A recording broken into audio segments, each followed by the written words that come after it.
Audrey Roberts' life hangs in the balance in tonight's episode of Coronation Street, 8 p.m. CRTV Guide for full listings. Audrey Roberts lies motionless in the barbers, having been there all night. A passing Brian and Elaine hear a weak cry coming from inside, and as Brian hurries off to fetch help, Stephen Reed emerges from a taxi. Breaking down the door, Stephen's shocked to find his mum barely conscious.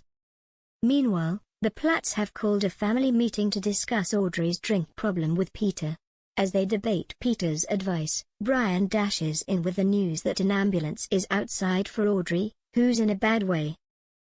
Stephen's furious with the family for failing to notice that Audrey was missing all night. As he leaves for the hospital in the ambulance with Audrey, Gail's sick with guilt and worry.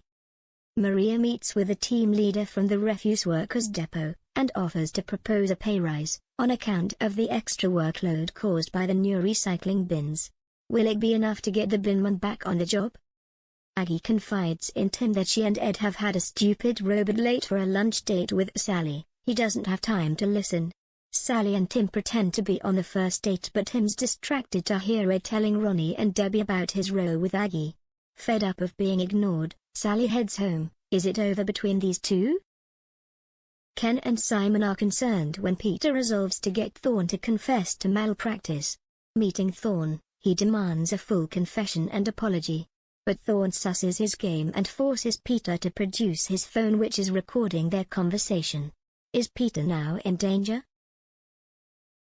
Elsewhere, Eileen despairs as George continues to ignore Frank.